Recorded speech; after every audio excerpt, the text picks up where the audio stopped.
Tip number 1 இன்றைக்கி நம்ம silk thread use பண்ணுவோம். யூஸ் பண்ணும்போது பாதியில் காலி ஆயிடுச்சு அப்படின்னா அதோட ஷேடு மறந்துடும். மறக்காமல் இருக்கிறதுக்கு சில்க் த்ரெட்டோட கவரை கொண்டு வந்து சில்க் த்ரெட்டோடைய சென்டரில் இந்த மாதிரி ஸ்டோர் பண்ணி வச்சுக்கோங்க. தேவையான போது யூஸ் பண்ணிக்கலாம்.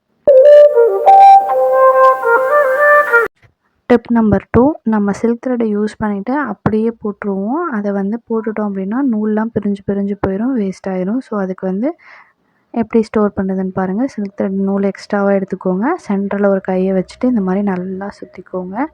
தென் சென்டரில் இருக்க கையை வெளியே எடுங்க. எடுத்துட்டா இந்த எக்ஸ்ட்ராவாக இருக்குல்ல அந்த நூலை அப்படியே வச்சு அந்த நூலை பிடிச்சிக்கோங்க. கீழே இருக்க நூலை இப்படி ரொட்டேட் பண்ணிவிடுங்க. ரொட்டேட் பண்ணிங்க அப்படின்னா அழகாக டைட்டாக இதுவாயிரும். தென் இதை அப்படியே ஸ்டோர் பண்ணிக்கலாம். வேணுங்கிற போது பிரித்து யூஸ் பண்ணிக்கலாம். டிப் நம்பர் 3 இன்றைக்கி நம்ம சில்க் த்ரெட் ஸ்டோர் பண்ணுறது தான் பார்த்தோம். நம்ம அந்த மாதிரி இப்போ நான் காமிச்சலாம் அந்த மாதிரி ஸ்டோர் பண்ண தெரியாதவங்க ஜஸ்ட்டு நூலை கொஞ்சம் பெருசாக மட்டும் எடுத்துக்கோங்க. ஒரே ஒரு ரொட்டேட் பண்ணுங்கள்.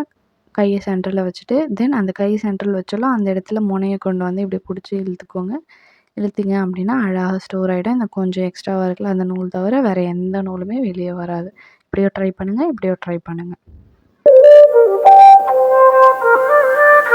டிப் நம்பர் 4 நம்ம சில்க் த்ரெட்டை டபுள் த்ரெட்டாக போட்டு ஒர்க் பண்ணணும். ஸோ அதுக்கு நம்ம டபுள் த்ரெட்டு வாங்க வேண்டியதாக இருக்கும். மெஷர்மெண்ட் இல்லாமல் நம்ம டபுளாக எடுத்தால் கரெக்டாக வராது. ஸோ அதனால் நம்ம டபுள் த்ரெட் தான் வாங்கி யூஸ் பண்ண வேண்டியது இருக்கும். அதை எப்படி அவாய்ட் பண்ணுறதுன்னு பாருங்கள்.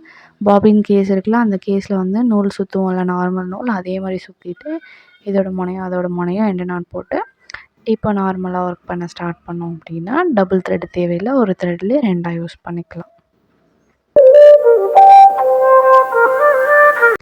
டிப் நம்பர் 5 பாபின் கேஸ் இந்த மாதிரி சுற்றுவோம்ல சுற்றுறதை நூல் வெளியே வந்துடும். அதை எப்படி ஸ்டோர் பண்ணுறதுன்னு பாருங்கள். பாபின் கேஸோடைய முனையை அந்த கேஸோடைய ஹோல்ஸ் இருக்கும்ல அந்த ஹோல்ஸில் வெளிப்பக்கம் இருந்து உள் பக்கம் கொண்டு இப்படி ஜாயின் பண்ணி இழுத்திங்க அப்படின்னா கரெக்டாக வந்துடும். இவ்வளோ நூல் கொஞ்சம் நூல் எக்ஸ்ட்ராவாக விட்டிங்க அப்படின்னா அதுக்கப்புறம் பிரிஞ்சே வராது. அப்படி இதை எடுத்து ஸ்டோர் பண்ணி யூஸ் பண்ணிக்கலாம். வேணுங்கும் போது எடுத்துக்கலாம். டிப் நம்பர் 6 இன்றைக்கி நம்ம எப்படி ஊசியை பார்த்து வாங்கணுங்கிறது தான் காமிக்க போகிறோம். மெயினாக அயன் நீடில் ஒரே மாதிரி இருக்க மாதிரி இருக்கும். பட் ஆனால் அதுலேயே நிறைய டிஃப்ரென்ஸ் இருக்கும். அதோடைய ஷார்ப் எட்ஜ் இருக்குல்ல அந்த டிப்பை பாருங்கள். நான் ரைட் சைடில் ஒன்று இருக்குது, லெஃப்ட் சைடில் ஒன்று இருக்குது. ஸ்ட்ரெயிட்டாக இருக்க மாதிரி வாங்கிக்காதீங்க. கொஞ்சம் லைட்டாக வளைஞ்சிருக்கணும், ரொம்பவும் வளைஞ்சிருக்கக்கூடாது. இப்போ நான் காமிக்கிறேன் பாருங்கள். இந்த மாதிரி நீங்கள் பார்த்து வாங்கினீங்க அப்படின்னா கரெக்டாக இருக்கும். உங்களுக்கு கிட்ட காமிச்சா தெரியும்னு நினைக்கிறேன். பாருங்கள் அதோட டிப் கொஞ்சம் வளைஞ்சிருந்த மாதிரி பார்த்து வாங்கிக்கோங்க. யூஸ் பண்ண ஈஸியாக இருக்கும். டிப் நம்பர் 7 இன்றைக்கி ஆரி ஒர்க் பல்காக வாங்குவோம். அதை வாங்கிட்டு ஒர்க் பண்ணுவோம். ஒர்க் பண்ணி முடிச்சதுக்கப்புறமா அதை 3mm பீட்லாம் கொத்தாக வாங்குவோம். கொத்தாக வாங்கும்போது ஒரு பீடை யூஸ் பண்ணிட்டோம். பட் ஃபுல்லாமே அப்படியே ஸ்டோர் பண்ண முடியாது.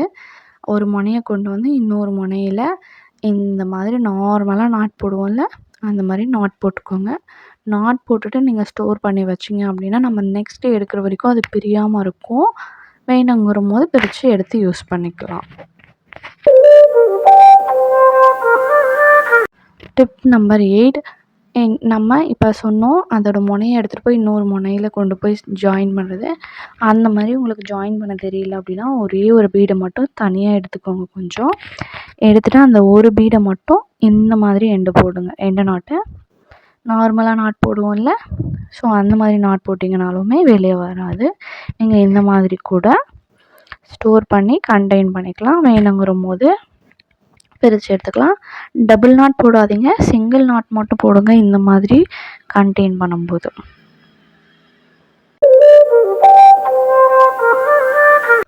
டிப் நம்பர் 9 இன்றைக்கி நம்ம ஆரி ஒர்க் துலிப் நீடலுக்கு கார்க் போட்டு நீங்கள் பார்த்துருப்பீங்க.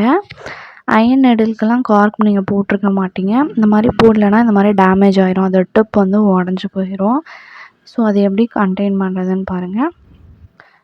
உங்களுக்கு பென் இருக்கும்ல, பென்னு ரீஃபில் காலியான பென் இருக்கும்ல, அந்த ரீஃபில் காலியான பென்னை எடுத்துகிட்டு உங்களுக்கு எந்த அளவுக்கு வேணுமோ அயன் நீடிலில் அந்த அளவுக்கு அயன் நீடிலோடைய அந்த டிப் சைஸை வந்து மெஷர் பண்ணிக்கோங்க. மெஷர் பண்ணி இந்த மாதிரி கட் பண்ணி எடுத்துக்கோங்க. ஸோ இந்த மாதிரி கட் பண்ணி எடுத்துட்டிங்க அப்படின்னா அழகாக அதுக்கு கார்க் ரெடி ஆகிடும். நம்ம கட் பண்ண சைடை வந்து அந்த டிப்பை நுழைக்கணும். அதுக்கு ஆப்போசிட்டில் நுழைக்காதீங்க, கொஞ்சம் லூஸாக இருக்க மாதிரி இருக்கும். கட் பண்ண சைடில் இந்த மாதிரி நுழைச்சிங்க அப்படின்னா அதுக்கு அழகாக கார்க் ரெடி ஆகிடும். இது டேமேஜ் ஆகாமல் இருக்கும். துலிப் ப்ரவுன் மாதிரியே இதுக்குமே கார்க்கு ரெடி ஆயிடுச்சு. அவ்வளோதான், ட்ரை பண்ணி பாருங்கள்.